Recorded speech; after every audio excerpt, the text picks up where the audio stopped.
మామూలుగా అందరూ మంచి చేయడం గురించి మాట్లాడుతుంటారు, కానీ ఈయన మాత్రం మంచి చేసి చాలామంది జీవితాలను ఉద్ధరించి బాగు చేసే తపనలో నిత్యం ఉంటూ ఉంటారు.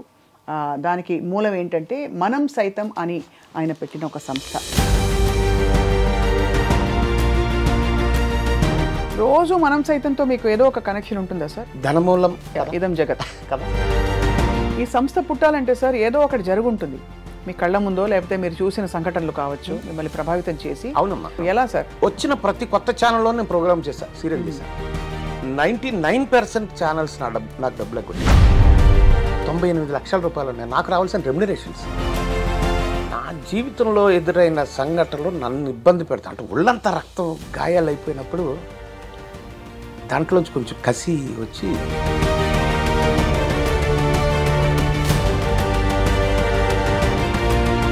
అన్న ఆలోచన మనం సైతం. ఒకవైపు ప్రొడక్షన్ వర్కౌట్ అవ్వలేదు, డబ్బులు ఎగ్గొట్టారు, అందరినీ వెళ్ళి అడగలేకపోయారు. అక్కడ ఉండే టెలిఫోన్ కింద పాడేసే వాళ్ళు ఉంటారు, కళ్ళజొల్లి చేసే వాళ్ళు ఉంటారు. అలా కూడా అంటే మమ్మల్ని చూసినప్పుడు ఆ ఇరిటేషన్ నుంచి అరే సార్ కోపం మీద ఉన్నారని వెళ్ళిపోతాం. అయ్యే బాబోయ్, మీరు చెప్తుంటే ఎన్ని చూసాం తల్లి, ఎన్ని చూసాం. అంటే ఏంటి ఈ ఫెండర్లో చూసి ఫోటోలు దిగటం డైరెక్షన్ అంటే ట్రావెల్ టూర్ ఎలా ఉంది, అదే డైరెక్షన్ అంటే. జీవితం మీకు నేర్పిన మౌలిక సూత్రం ఏంటి? నన్ను నేను నమ్ముకోవాలమ్మా, అంతే సార్. ఏంటి, వాట్ ఈస్ యువర్ విజన్ మనం సైతం? కరోనా కంటే భయంకరమైన వ్యాధి ప్రతి మనిషికి వచ్చేది ఒకటే, అనివార్యమైన వ్యాధి, చావుకు ముందు వస్తుంది. అది ఏ వ్యక్తి అయినా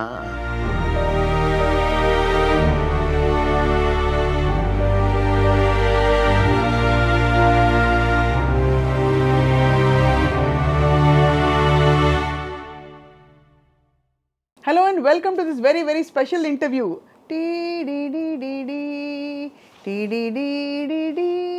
అని ఒకప్పుడు దూరదర్శన్ సిగ్నేచర్ ట్యూన్ వచ్చిన వెంటనే అందరూ కూడా ట్యూన్ ఇన్ అయిపోయి టీవీల ముందు అతుక్కుని కూర్చునేవారు. అప్పుడప్పుడే టీవీలో వినోద ప్రధానమైన కార్యక్రమాలు దూరదర్శన్లో మొదలయ్యాయి. ఆ సమయంలో డీడీలో అనేక కార్యక్రమాల్లో అనేక హాస్యపరమైన చిన్న చిన్న స్కిట్స్లో వాటిలో కనిపించి అలరించిన నటులు ఆ తర్వాత అఫ్కోర్స్ ఎన్నో సినిమాల్లో కూడా చాలా పాత్రలు వేశారు. అన్నిటికంటే ముఖ్యంగా ఏంటంటే మామూలుగా అందరూ మంచి చేయడం గురించి మాట్లాడుతుంటారు, కానీ ఈయన మాత్రం మంచి చేసి చాలామంది జీవితాలను ఉద్ధరించి బాగు చేసే తపనలో నిత్యం ఉంటూ ఉంటారు. దానికి మూలం ఏంటంటే మనం సైతం అని ఆయన పెట్టిన ఒక సంస్థ.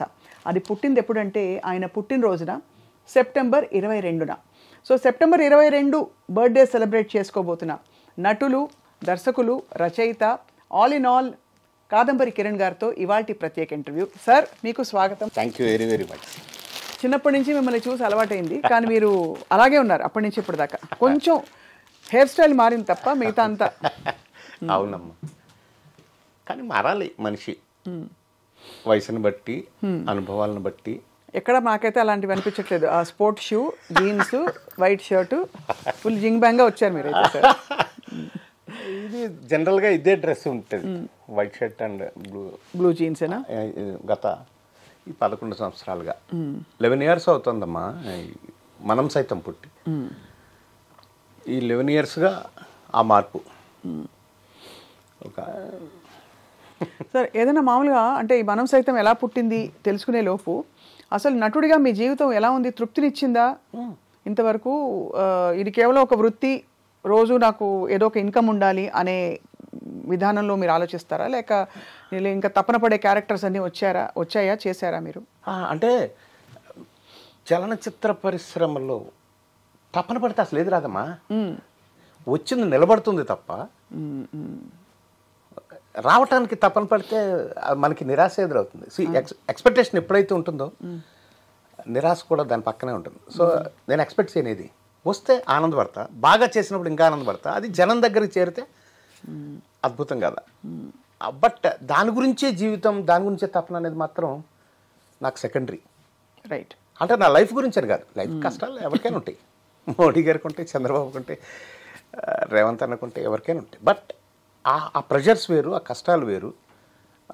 దాని నుంచి బయటపడటానికి అది వేరు, అది బట్ దానికి ప్రొఫెషన్కి సంబంధం లేదు.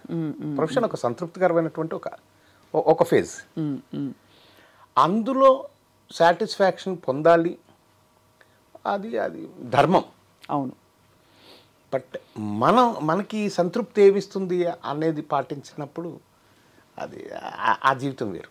అవును, కరెక్ట్. నేను అందుకనే మనం సైతంలో ఉన్నా. అందులో ఉన్న సంతృప్తి నాకు ఎందులో రాదు, నేను ఎక్స్పెక్ట్ కూడా చేయను. రోజు మనం సైతంతో మీకు ఏదో ఒక కనెక్షన్ ఉంటుందా సార్? అంటే కార్యక్రమాలు ఉంటాయమ్మా, ఏదో ఒకటి. అంటే ధనమూలం ఇదం జగత్ కదా. అంచేత ధనం తక్కువైనప్పుడు అప్లికేషన్స్ ఎన్ని ఉన్నా కానీ నేను కొంచెం సైలెన్స్ మెయింటైన్ చేయవలసి ఉంటుంది. అప్పుడు వాళ్ళు అనుకోవచ్చు, ఏంటి కాదంబరి ఫోన్ తీయట్లేదు, లేకపోతే అటెండ్ అవ్వట్లేదు, లేకపోతే ఆన్సర్ ఇవ్వట్లేదని. వాళ్ళకి చిరాకు, కోపం కూడా రావచ్చు, అసహ్యం కూడా రావచ్చు నా మీద. కానీ నాకు ఒక్క ఫోన్ కాల్ అటెండ్ చేయలేకపోతే, ఎవరికైనా హెల్ప్ అవసరమై ఫోన్ చేసినప్పుడు నేను పడే బాధ అంతే, నాకు నిజంగా చాలా కష్టం. సో ఎప్పుడైతే ఫండ్స్ తక్కువ ఉంటాయో ఆన్సర్ ఇవ్వలేము. ఇప్పుడు ఏదైనా ఒక హాస్పిటల్లో ఒక పని ఉందంటే వీలైతే హాస్పిటల్ దగ్గరికి వెళ్ళిపోతాం. పేషెంట్ని గవర్నమెంట్ హాస్పిటల్కి షిఫ్ట్ చేయగలిగితే గవర్నమెంట్ దగ్గరికి వెళ్ళిపోతాం, లేకపోతే అధికారుల దగ్గరికి వెళ్తాం. అలాగ అన్నీ చేయగలుగుతాం. బట్ మనమే అన్నీ చేయాలా అనే ప్లేస్ వచ్చినప్పుడు డబ్బు ప్రధానంగా ఉంటుంది కాబట్టి తప్పకుండా. అయ్యో, ఈ రోజుల్లో అందులో అసలు ఇలా ఎగిరిపోతాయి డబ్బులు, ఎన్నున్నా సరిపో. మనం సైతం కూడా నాకు ఇచ్చేవాళ్ళ దగ్గర కంటే పుచ్చుకునే వాళ్ళ దగ్గరికి ఎక్కువగా వెళ్తుంది. ఇచ్చేవాళ్ళ దగ్గరికి కొంచెం స్లోగా వెళ్తుంది. వాళ్ళు కూడా కొంచెం చూద్దాం. ఈ సంస్థ పుట్టాలంటే సార్ ఏదో ఒకటి జరుగుంటుంది మీ కళ్ళ ముందో, లేకపోతే మీరు చూసిన సంఘటనలు కావచ్చు మిమ్మల్ని ప్రభావితం చేసి. అవునమ్మా, మనం సైతం అనే సంస్థని పెట్టాలని ఒక ప్రేరేపణ మీకు వచ్చి ఉంటుంది. సో ఎలా సార్? మనం సైతం, నేను పేదవాణమ్మా, నాకు ఎటువంటి బలం లేదు. నేనంటూ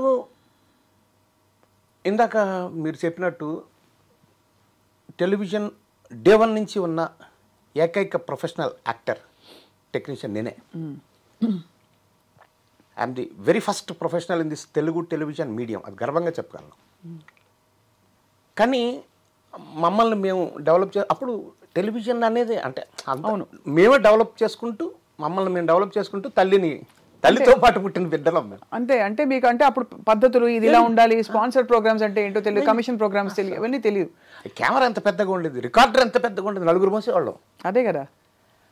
అట్లా ఆ టేప్స్ అలా ఉండేవి. అయితే అందులో మమ్మల్ని మేము డెవలప్ చేసుకోవటంలో, లేదా డెవలప్ చేసుకుందాం అనే ఆ ఆతృతలోనో, ఆ పోరాటంలోనో, ఆరాటంలోనో నిర్మాత అయ్యాం, దర్శకుడు అయ్యాం, రైటర్ అయ్యాం, కొన్నిసార్లు కెమెరా కూడా ఆపరేట్ చేసాం, సౌండ్ రికార్డింగ్ ఆపరేట్, అంటే డబ్బింగ్ చేసాం, ప్రతి ఒక్కటి చేసుకుంటూ వెళ్తున్నాం. కానీ నిర్మాతగా అయినప్పటికీ వచ్చిన ప్రతి కొత్త ఛానల్లో నేను ప్రోగ్రామ్ చేశాను, సీరియల్ చేశాను ఓన్గా. 99% ఛానల్స్ నాకు డబ్బులు ఎగ్గొట్టాయి. అవన్నీ కలిసి ఒకనొక రోజున కూర్చొని చూస్తే ఆ రోజుకి 98 లక్షల రూపాయలు ఉన్నాయి నాకు రావాల్సిన రెమ్యునరేషన్స్. 98 lakhs. అంటే నేను ఎంత కష్టపడ్డాను, నా ప్రీషియస్ లైఫ్, స్ట్రెంగ్త్. రావాల్సిన రెమ్యునరేషన్ అంటే ఏంటి సార్? నాకు వాళ్ళకు పనిచేసినప్పుడు నాకు రావాల్సిన రాలేదా? ఈ రోజుకి రాలే, ఇంకెప్పటికి రాదు. అది ఎందుకు అలా అయింది? అది ఎందుకు అలా అయిందంటే, నేను వీడు పోరాటం చేయలేడు, చేసినా నన్ను గెలవలేడు, వాడు అర్భకుడు, వాడికి బలం లేదు అనుకుని ఉన్నప్పుడు, అప్పుడు ఒకనొక రోజు కూర్చుంటే, అంటే నేను కూడా సామాన్యమైన కామన్ మ్యాన్ కదా, నాకు బాధ్యతలు ఉంటాయి, నాకు డబ్బు అవసరాలు ఉంటాయి, బాధ్యతలు ఉంటాయి కదా, వాటి నుంచి పారిపోలేంగా. అవును కదా. చూసి ఒకరోజు కూర్చుంటే అన్నీ చేస్తే అన్ని ఛానల్స్ 98 lakhs.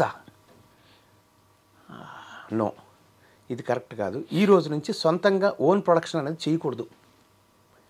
అంటే చేసినంతకాలం మిగిలిన అన్ని వ్యాపకాలకి దూరంగా వెళ్ళాలి.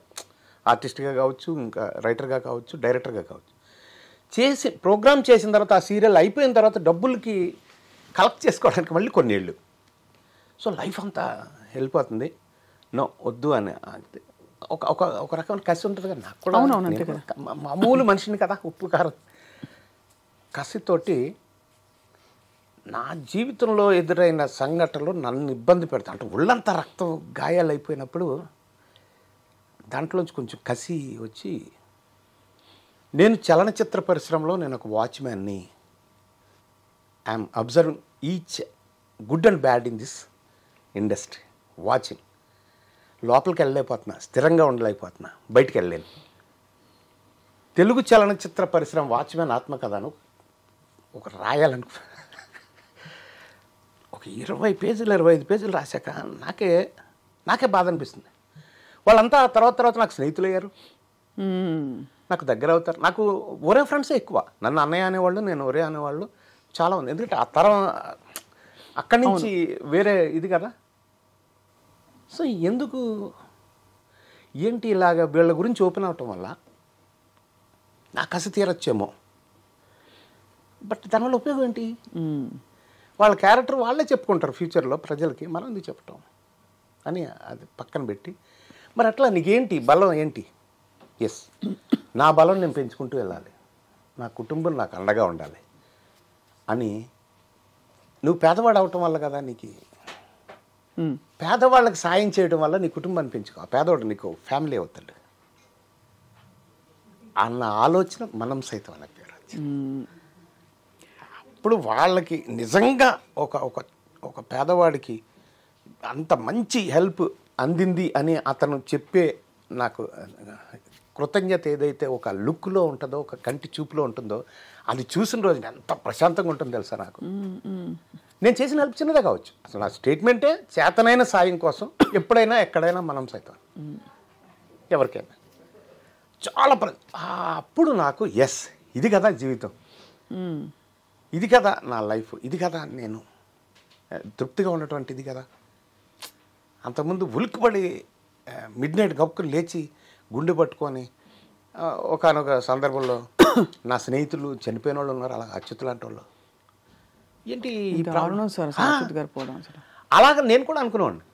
ఎస్, ఆ తర్వాత నాకు ఎప్పుడు అలాంటి ఇబ్బంది లేదు, ప్రశాంతంగా. కానీ సరే, ఈ 98 లక్షలు కాదు, ఇంకా నాకు అర్థం కావట్లేదు.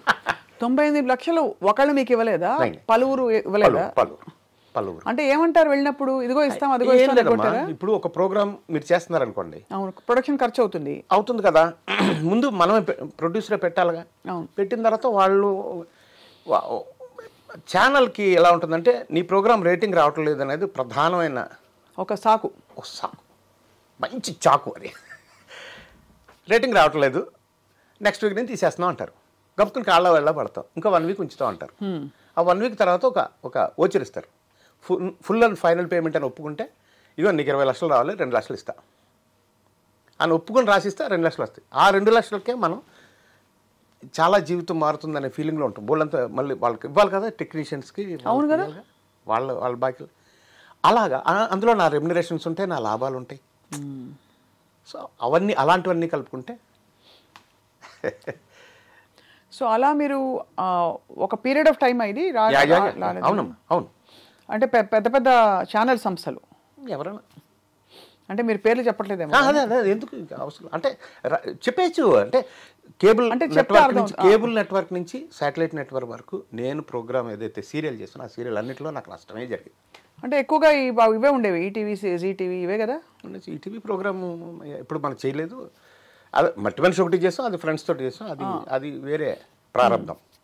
కానీ వేరే ఛానల్స్ వాళ్ళే కొట్టేశారు. ఏ దశకంలో సార్ ఇది? 90 వరకు, 90 అంటే 89 ఆ టైం నుంచి 2000, 2003, 2005 ఆ టైం వరకు. ఎందుకంటే మనకి ఈ సీరియల్స్ అవి పుంజుకున్నదే 90s దశకంలో. అవును, ఆ టైంలో అంతే. అప్పటి నుంచి వచ్చాయి. ముందంతా మాకంతా టెలిఫిల్మ్స్, సింగిల్ ఎపిసోడ్లు అలాగే. చాలా ఇబ్బంది పడి ఉంటారు మీరైతే. చాలా చాలా చాలా చాలా. ఆస్తులు అమ్మేశారా? ఆస్తులు లేవు అమ్మడానికే? ఎక్కడ కొన్నా అక్కడ అమ్మా. అదే కొన్నా, చాలా కష్టపడి డే 1 నుంచి కష్టపడుతున్నాగా. రోజుకు 150 రూపాయల నుంచి రోజుకు 300 దగ్గర నుంచి రోజుకు 500 దగ్గర నుంచి అలా తీసుకొని, ఒక్కొక్క వర్క్కి ఒక 500 దగ్గర నుంచి 1500 దగ్గర నుంచి అలా తీసుకున్న. ఎక్కడ పడితే అక్కడ కొన్నాను నేను. అలా మీరు ఎక్కడ పడితే అక్కడ పోయినాయి. అమ్మో, చాలా స్ట్రగుల్ సార్ లైఫ్.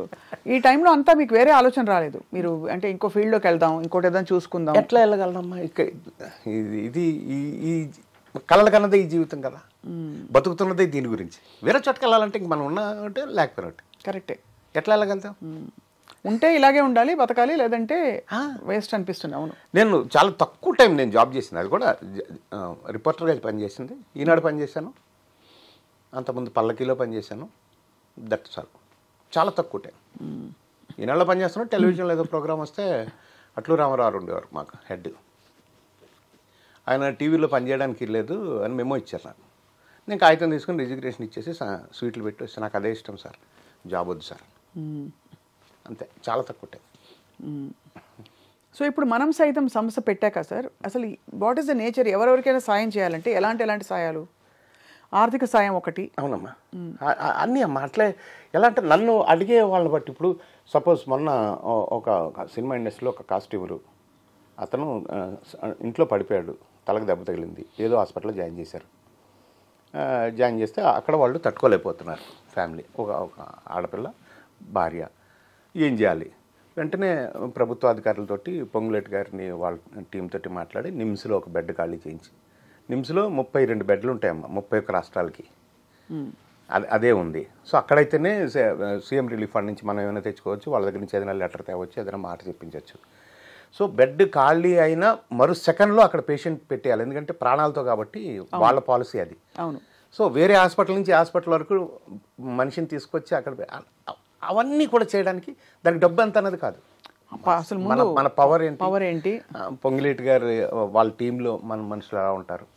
మనం అంతకుముందు అయితే లక్ష్మారెడ్డి గారి దగ్గర నుంచి ఏ మినిస్టర్ ఉన్నా కానీ హెల్త్ మినిస్టర్ అంటే నాకు సేవ చేసిన వాళ్ళు ఎక్కువ ఉన్నారు నా పేదవాళ్ళకి. అలాగా ఇండస్ట్రీకి సంబంధించిన వాళ్ళందరికీ నేనున్నాను అని చెప్పే ఒక సంస్థ మనం. ఎస్ అమ్మా. అంటే ఇలాంటి ఒక వ్యవస్థ పెట్టినప్పుడు ఇండస్ట్రీ వరకు లేకపోతే ఫలానా శాఖ వరకు అన్నది ఉండకూడదు. కాబట్టి ఎవరికైనా ఉంటుంది. ఎక్కువగా నా చుట్టూరు పేదవాళ్ళు ఇండస్ట్రీ వాళ్ళు ఎక్కువ ఉంటారు కాబట్టి వాళ్ళకి ఎక్కువ లబ్ధి అవుతుంది. ఇప్పుడు కేరళ ఫ్లడ్స్కి ఇంతకుముందు వచ్చినప్పుడు అక్కడికి వెళ్ళి పనిచేసి వచ్చాం, తిత్లీ తుఫాన్కి వెళ్ళి పనిచేసి వచ్చాం, కర్నూలు ఫ్లడ్స్కి వెళ్ళి పనిచేసి వచ్చాం. బట్ ఆర్టిస్టులు టెక్నీషియన్స్ ఇండస్ట్రీ వాళ్ళకి అట్లా లేదమ్మా, ఎవరికైనా ఇస్తారు. సమాజంలో ఎవరికైనా దానికో పరిధి ఉండదు కదా సార్. ఉండదు. ఏం తృప్తి ఉంటుంది, ఎలా తృప్తి ఉంటుంది అంటే మన దగ్గరికి వెతుక్కుంటూ వచ్చిన వాళ్ళల్లో ఇందాక నేను చెప్పినట్టు మన ఫండ్స్ ఎలా ఉన్నాయి, మన శక్తి ఎక్కడ ఉంది, ఎలా అంతవరకు చేయగలం.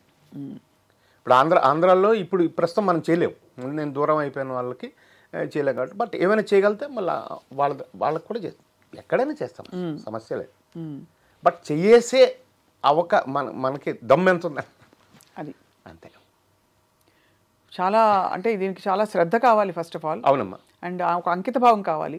ఎందుకంటే తిరిగి చూసుకుంటే మనకు వచ్చేది ఏముండదు.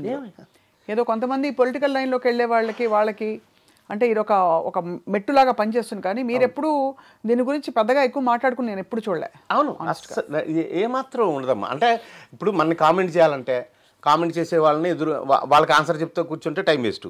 లేకపోతే ఇంకోళ్ళు ప్రపంచంలో ఎవరైనా కామెంట్ చేస్తారు కదా, మంచి పని చేస్తుంటే ఎక్కువగా చేస్తారు. సో నేను అసలు పట్టించుకోను. వాళ్ళని అసలు నేను ఏ పేదవాడికి హెల్ప్ చేయాలి వేళ అంతే. రోజు చేస్తున్నారు సార్ అప్పటి నుంచి? అంతే. సుమారు ఎంత సార్, ఎన్ని వేలు అలా అవుతుంది రోజుకని చెప్పాలి అంటే? నెలకి ఇంత ఓన్లీ కరోనాలోనే 50,000 కుటుంబాలకు నేను గ్రాసరీస్ ఇచ్చాను. బాబా 50,000 మంది కుటుంబాలకు ఇచ్చాను. ఎంత వాళ్ళు మీ మనసులో మిమ్మల్ని దీవించుకుని ఉంటారు. డెఫినెట్గా చాలా ఇప్పటికి చాలామంది నేను అంటే అదే కాకుండా ఆర్థిక సాయం కూడా. ఇప్పుడు నేను ఏ యూనిట్లో షూటింగ్ చేస్తున్నా 5 నుంచి 10 మంది మధ్యలో ఉంటారు బెనిఫిషియర్స్ ఆ సెట్లో. ఒకళ్ళు వచ్చి నాకు పలానప్పుడు అది చేశారు, నాకు పలానప్పుడు ఇది చేశారు, లేకపోతే నాకు బియ్యం ఇచ్చారు, లేకపోతే ఏదో ఒకటి. మినిమం 10 మంది ఉంటారు, 5 నుంచి 10 మంది ఉంటారు. ఎంత గొప్ప జీవితం సార్. ఈ మధ్యలో మరి మీ కుటుంబం మీ ఖర్చులకి మీ ఇంకా జీవనోపాధికి ఎలా మీరు ప్లాన్ చేసుకున్నారు మీ లైఫ్లో? ఒకవైపు ప్రొడక్షన్ వర్కౌట్ అవ్వలేదు, డబ్బులు ఎగ్గొట్టారు, అందరినీ వెళ్ళి అడగలేకపోయారు. అడగలేదా? అసలు ఎవరైనా అడిగారా? అడుగుతాం. చూసినట్టునే అక్కడుండే టెలిఫోన్ కింద పాడేసే వాళ్ళు ఉంటారు, కళ్ళజొల్లి చేసే వాళ్ళు ఉంటారు. అలా కూడా అంటే మమ్మల్ని చూసినప్పుడు ఆ ఇరిటేషన్ నుంచి అరే సార్ కోపం మీద ఉన్నారని వెళ్ళిపోతాం అంతే. అయ్యే బాబోయ్, మీరు చెప్తుంటే ఎన్ని చూసాం తల్లి, ఎన్ని చూసాం. అంటే వచ్చేవాడు కూడా కంగారు పడతారుగా. అరే వీళ్ళందరూ ఎవరు సార్? ఛానల్ యజమానులా? నాకు డబ్బులు ఇవ్వాల్సిన వాళ్ళు. అంటే అలా కాదు, నేను అడిగేది ఏంటంటే డబ్బులు ఇవ్వాల్సిన వాళ్ళు. అంతే అంతే అంతే యజమానులు అదే ఎవరైతే ఆ సీట్లో ఉంటారో ఇవ్వమని చెప్పేశారా? ఇంకా లేదు, ఫుల్ అండ్ ఫైనల్ పేమెంట్ రాసేసాం కదా. అంతే ఎంత అలా రాసే ముందు ఈ సీన్స్ అన్నీ ఉంటాయి అన్నమాట. ఓహో. రాసిన తర్వాత ఇక వాడు ఇవ్వడు, ఎట్లా చచ్చిపోతాం, ఎలా మనకు ప్రెషర్ అవుతుంది, మనం ఈ లోపల మనం ఎక్కడో అక్కడ వేషాలు వేసి సంపాదించిందో లేకపోతే ఉండదో ఏదో తెచ్చి దొంగతనంగా కొంత అప్పులు గట్టిగా అడిగి కూడా ఒకటి ఉంటాడుగా పాప, వాడికి ఏదో కష్టం ఉంటుందిగా, వాడికి ఇచ్చి అడగని వాడికి కొంచెం ఆగి ఈ కనీసం ఇదైనా వస్తుందేమో అని అలా మనకి ఇవ్వాల్సిన డబ్బులు బాగా ఎక్కువ చేసి ఇచ్చే డబ్బులు బాగా తక్కువ చేసి ఆ బ్యాలెన్స్ ఎక్కువైన తర్వాత కట్ చేస్తాం. ఇవన్నీ ఒకవైపు అయితే మీకు యాక్టింగ్లో కూడా రెమ్యునరేషన్స్ ఎగ్గొట్టడం ఉంటాయి.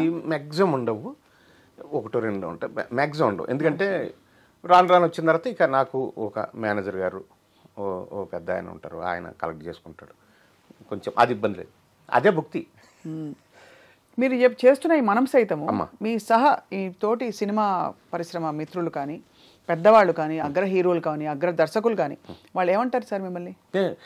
చాలా చాలా మంచి బాగా సపోర్ట్ చేస్తారమ్మా. ఇప్పుడు వివి వినాయక్ గారు, కొరటాల శివ గారు, ఇలాంటి డైరెక్టర్స్, అనిల్ రావిపూడి, వక్కంత వంశీ, ఇలా రామజోగయ్య శాస్త్రి గారు, ఇలాంటి వాళ్ళు పిలిచి నాకు నా అకౌంట్లో డబ్బులు వేసి, ఇక నీ అకౌంట్లో డబ్బులు వేసాను, నువ్వు ఇది పంచు, ఇలా చెయ్యి, ఇలా కష్టం చెయ్యి, నీకు చేరితే బాగా చేరుతుంది పేదవాడికి అని అలా.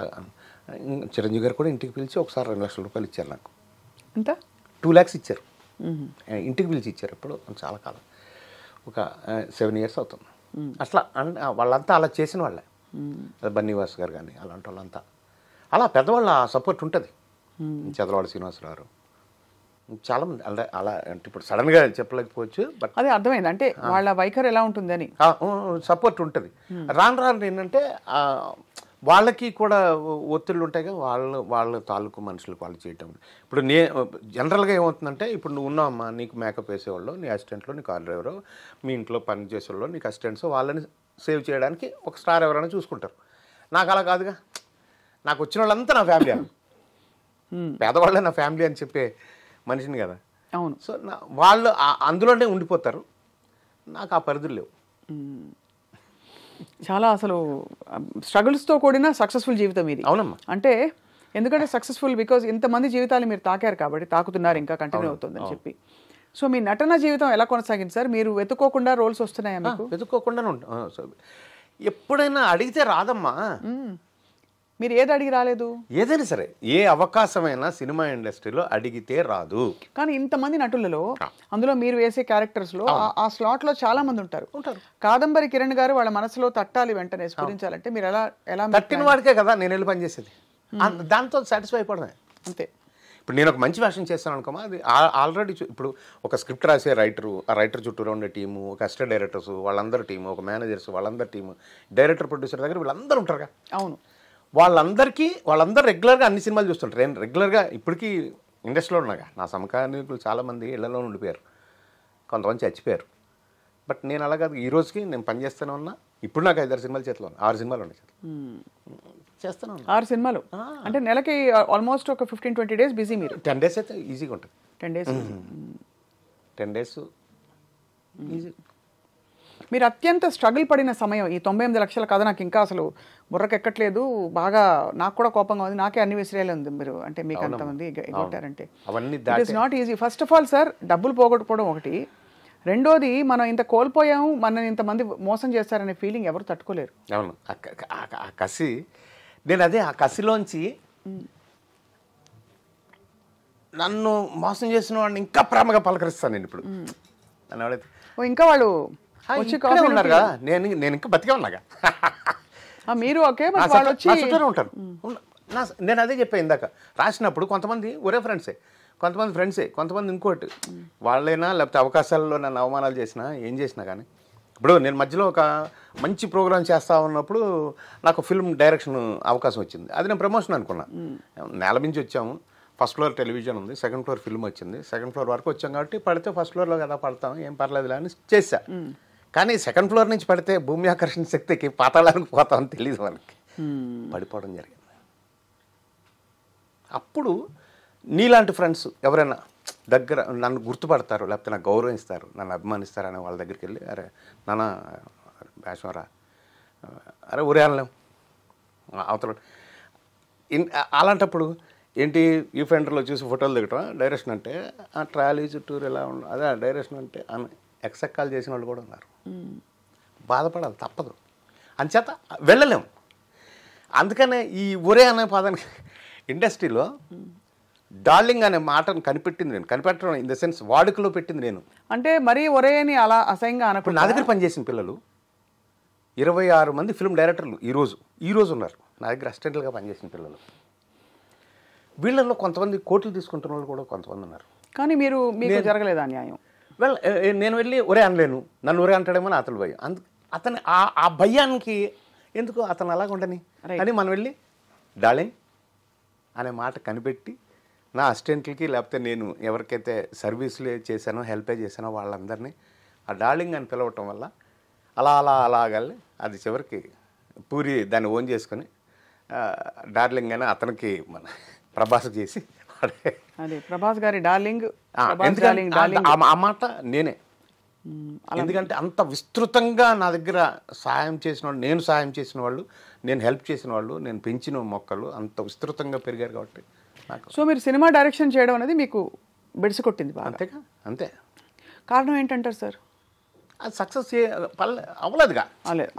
ఏమనుకోకు, హ్యాపీ కూర్చోండి, కంఫర్టబుల్గా కూర్చోండి అమ్మా. అయితే అంతే, అది సక్సెస్ కొడితే ఏముంది. ఇప్పుడు అది 100 రోజుల సినిమా ఆడింది అనుకోమ్మా, నా జీవితం వేరు కదా. అది 1 వీక్ ఆడింది కాబట్టి కదా మనం. దాని చావుకు కూడా బోల్డ్ మంది వస్తున్నారు కదా అలా సక్సెస్ కాని వాళ్ళు. 2వ సినిమా అటెంప్ట్ చేస్తున్నారు, 3వ సినిమా అటెంప్ట్ చేస్తున్నారు. అలాగా నాకు 16 కథలు చేసుకున్నాను. ఈవెన్ అక్కినేని నాగార్జున గారి దగ్గర నుంచి ఆలీ వరకు. ఒక నాగార్జున గారి దగ్గర బావా ఎలవబుల్ మ్యాన్ ఓన్లీ నాగార్జున 1.5 years ఆ కథ, దాని మీద తిరుగుతూనే ఉన్నాం. బ్రహ్మానందం గారితో సిటీ లైట్స్ సైలెంట్ మూవీ, దాంతో అలా తిరుగుతూనే ఉన్నాం. ఇంకోళ్ళు ఎవరితోనో బాబుమోహన్ గారి అబ్బాయితో ఏదో చేయాలని బాబుమోహన్ గారితో వారితో అలా తిరిగాం. హీరోలు ఎవరు ఇవ్వట్లేదు, వెంకటేష్ బాబుతో ఏదో అట్లా తిరిగాం. అంటే ఇవన్నీ సంవత్సరం 6 నెలలు 8 నెలలు ప్రాసెస్ ఉంటుంది. ఎంత జీవితం ఉంటుంది.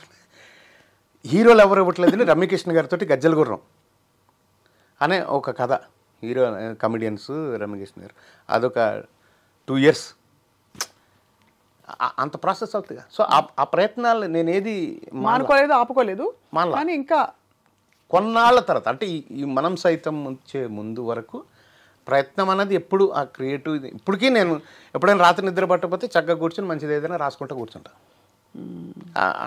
అంటే దాని ప్రయత్నము దాని జీవితము ఉంది, అవకాశం అనేది. సో ఇప్పుడు ప్రస్తుతం అయితే అది రాసుకుంటూ మీ రోల్స్ మీరు వేసుకుంటూ మనం సైతం నడిపించుకుంటూ అలా సాగుతుంది. అంతేనమ్మా. సార్ మీకు అచ్యుత్ గారు మంచి మిత్రులు కదా? అవును. మా నాన్నగారి సీరియల్లో హీరో అయిన అన్వేషిత. అవును. ఆయన సడన్ గా చనిపోవడం చాలా బాధ కలిగించింది చాలా మందికి. ఎలా జరిగింది సార్ అంతా? అంటే అతను కష్టాల్లో ఉన్నారా? ఆరోగ్యాన్ని కేర్ చేసేవాడు కదా, కష్టాలు అనేది ఏం లేదు, అతను కంఫర్టబుల్గానే ఉన్నాడు. బట్ ఏంటంటే ఆరోగ్యాన్ని అసలు పట్టించుకునేవాడు కాదమ్మా అతను. అంటే ఇప్పుడు సపోజ్ కూర్చున్నాం అనుకో, మిరపకాయ బజ్జీలు తినేవాళ్ళం. 4 ప్లేట్లు తెచ్చారనుకో, 2 ప్లేట్లు నా దగ్గర, 2 ప్లేట్లు వాడి దగ్గర ఉంటాయి కదా, నాకు ఒకటే పెట్టేవాడు. మేమిద్దరం మిరపకాయ బజ్జీలు తిన్నాం అనేవాడు. వెన్న, జీడిపప్పు, లేకపోతే ఇంకోటి స్వీట్లు, అంటే వాళ్ళకి అలా ఇష్టం. చల్లటి కూల్ డ్రింక్, చల్లటి వాటర్ కూడా చాలా డేంజర్ అమ్మా ఇప్పుడు. చల్లటి కూల్ డ్రింక్ తాగేవాడు. అట్లా ప్రెషర్స్ ఉంటాయి కదా. అతను వినైల్ ప్రింటింగ్ ఒక కంపెనీ ఏదో అనుకున్నాడు ఫ్రెండ్ తోటి, న్యూజివీడ్ అతను. అందులో కొంచెం 24 - అనేవాడు. 24 లక్షలు అంతా అప్పుడు అప్పు అయ్యాడని ఆవిడ చెప్పాడు. మాకు చెప్పలేదు అది. 24 లక్షలు అప్పుడు. ఎవరు అప్పయ్యారు? ఈయనే అప్పయ్యారా అని తెచ్చాడు, ఆ ప్రాసెస్కి తీసుకొచ్చాడని చెప్పేవాడు. మేము అంతా న్యూజివీడ్ వెళ్ళాం.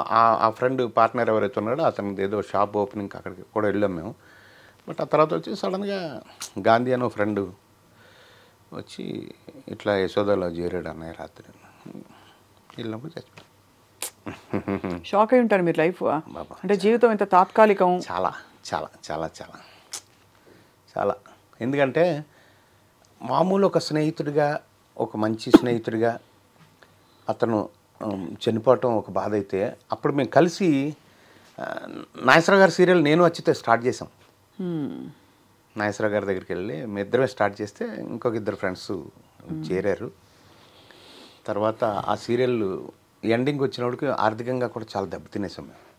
వీడు చచ్చిపోవటం, ఇతను దాంతో చాలా అంటే అదొక ఫేజ్ అనమాట. రోడ్డు మీదకి వచ్చేసిన ఫేజ్లో అదొకటి. సినిమా ఫెయిల్యూర్ తర్వాత మట్టి మనిషి ఒకటి.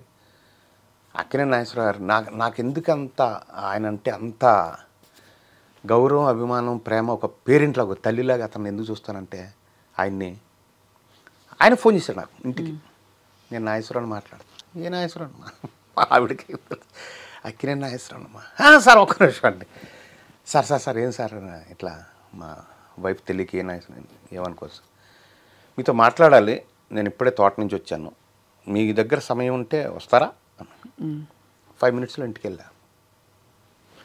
మీరు మంచివాళ్ళని తెలుసు, మీకు సమర్థత ఉందని తెలుసు, మీరు నష్టపోయారని తెలుసు, ఉల్టా మీరు అచ్యుత్ అనేవాడు కూడా మీ దగ్గర నుంచి వెళ్ళిపోయాడు.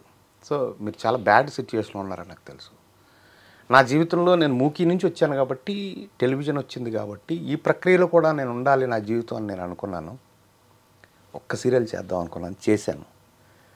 బట్ అతను చనిపోయాడు, మీరు రోడ్డు మీదకి వచ్చారు. మీ దగ్గర డబ్బు ఉంటే ఇంకో సీరియల్ మీకోసం చేసి పెడతాను, చేసుకున్నాను. Great man. వెంటనే నేను ఎస్ సార్ అని, నాకు 2-3 ఫ్రెండ్స్ ఉంటే డబ్బులు పెట్టగలిగిన వాళ్ళు, ఆ రోజుల్లో 5 లక్షల వరకు అవసరం ఉండేది.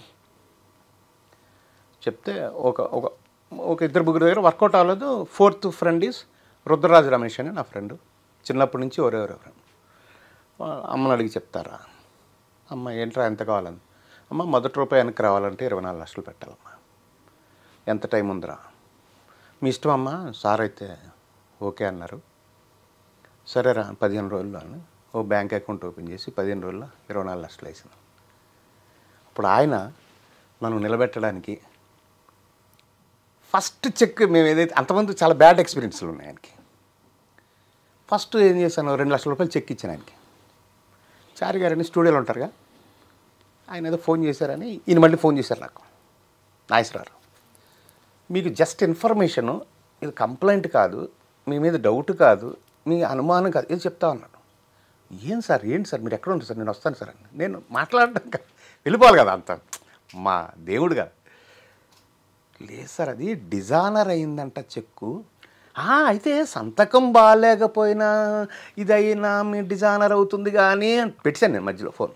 ఇంటికి వెళ్ళిపోయి 2 లక్షల రూపాయలు ఓ టవల్లో క్యాష్ పెట్టి, సార్ ఇదిగో సార్ 2 అకౌంట్లు ఉన్నాయి సార్, ఇది కొత్తగా పెట్టాం కదా, ఇంతకుముందు ఉన్న అకౌంట్లోకి అందులో చెక్ ఇచ్చాను అని, క్షమించండి సార్.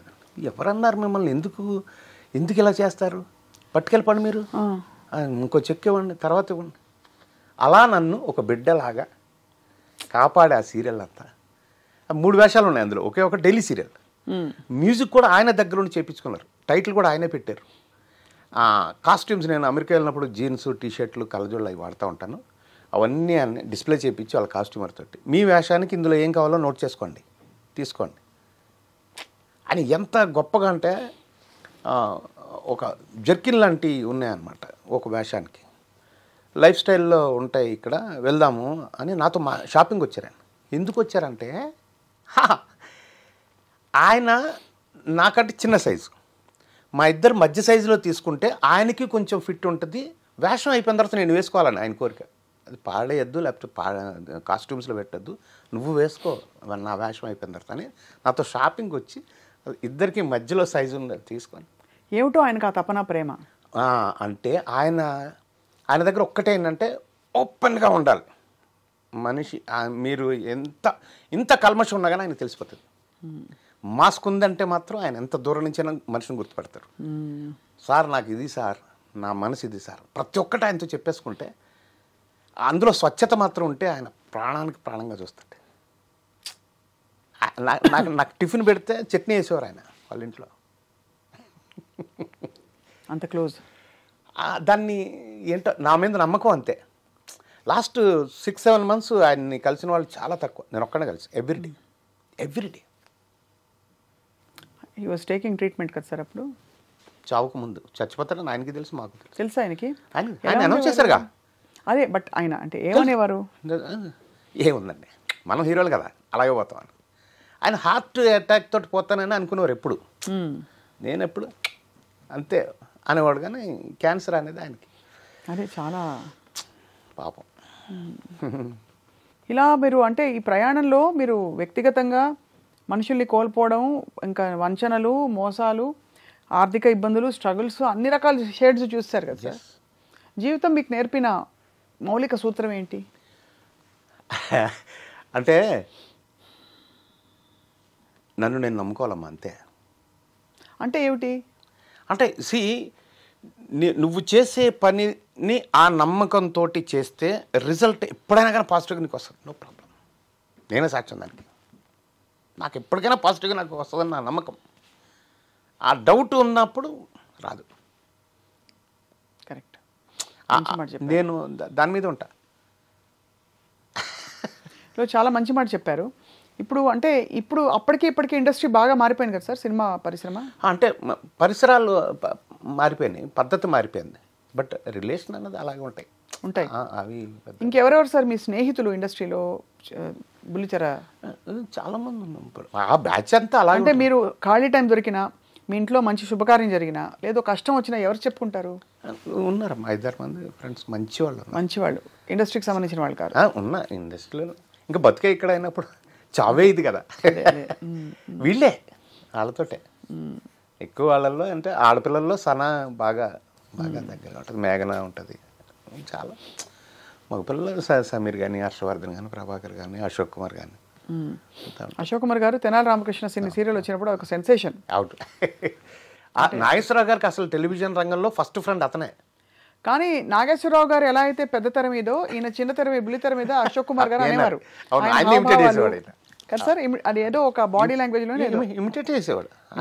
ఆయన చెప్పేవాడు. ఆయన ప్రతి ఒక్కటి అంటే మేము బాగా దగ్గర, ఒరే ఫ్రెండ్స్ కదా మేము. అవును.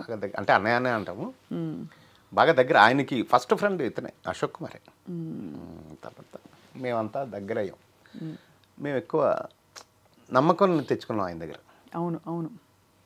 సో చిన్నప్పటి నుంచి సార్ మీరు పెరిగిందంతా ఏ ఊరు? ఇక్కడేనమ్మా, హైదరాబాద్. పుట్టింది కాకినాడ దగ్గర గురజనాపల్లి అని. తాతగారు వాళ్ళది రాజోల తాలూకా కేసినపల్లి. చదువు అంతా కూడా ఇక్కడేమ్మా. ఎలిమెంటరీ చిన్నతనం స్కూల్ అక్కడ, మిగిలినంత ఇక్కడ. AV school, AV college, Bhadrika college, Ramachandra college, Hindi Mahavidyalaya. మీ కుటుంబం సార్? 4 అన్నదమ్ములమ్మ మేము. నేను లాస్ట్, ఒక సిస్టరు. ఇక్కడే అందరు ఇక్కడే ఉన్నారు. భార్య, 2 పిల్లలు. పిల్లలు ఈ రంగంలోకి వచ్చారా? అంటే సింగింగ్ ఉంది నీలా. పెద్ద పాప ఆటోమొబైల్ ఇంజనీర్, అమెరికాలోనే ఉంటుంది, డెట్రాయిట్. అతను కూడా, అల్లుడు కూడా ఆటోమొబైల్ ఇంజనీర్. ఆ అమ్మాయి పాటలు పాడుతుంది. చిన్న పాప హోమియోపతి డాక్టరు, చిన్నల్లుడు అడ్వకేట్.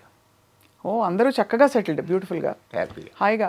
మీరు చేస్తున్న ఈ మనం సైతం కార్యక్రమాలు చూసి వాళ్ళు గర్వపడుతూ ఉంటారు డాడీ. అవును. కానీ వాళ్ళని ఎక్కువ ఇన్వాల్వ్ చేయని వాళ్ళకి చెప్పను. వాళ్ళు తెలుసుకోవడమే ఫ్రెండ్స్ ద్వారా. నేను ఏది చెప్పను, నా వైఫ్ కూడా ఏది చెప్పను. మెట్లు ఎక్కుతున్నప్పుడు క్లోజ్. అంతేనా? ఏం మాట్లాడుకుంటారు ఇంట్లో? ఈ సినిమాలు ఏముండవు. నా ప్రొఫెషన్ గురించి ఉండదు అసలు. ఏం మాట్లాడతారు మరి ఇంట్లో? కామన్గా ఇష్టమే. మిగిలిన కార్యక్రమాలు ఉంటాయిగా, అంతేగా. ప్రొఫెషన్ గురించి అంటే ఇందులో ఎక్కువ కష్టాలు పడటం ఎప్పుడైతే ఎక్కువ ఉందో నేను చెప్పేవాడిని కాదు. అంచేత అది మెయింటైన్ చేశాను, స్విచ్ ఆఫ్. నాకు ఇంకా మీ 98 లక్షలు ఎలా వస్తాయని ఆ రోజుకి ఇప్పటికి అది బహుశా ఐ థింక్ కొన్ని కోట్లు, ఎన్నో కోట్లు అయ్యేది. చాలా దారుణం. ఆ వంచిన వాళ్ళు ఎలా నిద్రపోతున్నారో కంటి మీద. వాళ్ళకి ఇప్పుడు చూస్తున్నప్పుడు అర్థమవుతున్నాయి. ఎవరిని అంటున్నారు మీరు? 100%. వాళ్ళు వచ్చి ఇప్పుడు మీతో నా చుట్టూనే ఉన్నారు కదా, నా దగ్గర ఉన్నారు. చాలా భరించి అయితే మీరు సహనంతో నడిపిస్తున్నారు సార్. ఏంటి, వాట్ ఈస్ యువర్ విజన్ మనం సైతం? ఇంకా పెద్ద చేయాలంటే మనం సైతంలో ఒక ప్రాజెక్ట్ అనుకున్నానమ్మా. Saparya, we care for uncared అని ఒక అనాథాశ్రమం, వృద్ధాశ్రమం పెట్టాలని. ఒక పెద్ద తోటలాగా, పెద్ద చెట్లతో తోటలాగా పెంచి, ఒక వాటర్ పాండ్ లాగా పెట్టి, చుట్టూరు ఒక వాకింగ్ ట్రాక్ లాగా చేసి, ఈ తోటలో గ్లాస్ రూమ్స్లో పేషెంట్లను పెట్టాలన్న కోరిక. ఆ తోట కనిపిస్తూ ఉండేలా. అంటే అతనికి పక్షి, నీళ్లు, మనిషి కనపడి తను బతికే ఉన్నానని, బతికినంతకాలం అనుకోవాలని. అది ఎందుకంటే వృద్ధాశ్రమాలు అంటే నేను చూసిన ప్రపంచం వరకు ప్రపంచం అంతా నేను చూసింది మాత్రం చాలా దారుణంగా ఉన్నాయి. ఏ వ్యక్తి అయినా అంటే కరోనా కంటే భయంకరమైన వ్యాధి ప్రతి మనిషికి వచ్చేది ఒకటే, వృద్ధాప్యం. అనివార్యమైన వ్యాధి చావుకు ముందు వస్తుంది అది.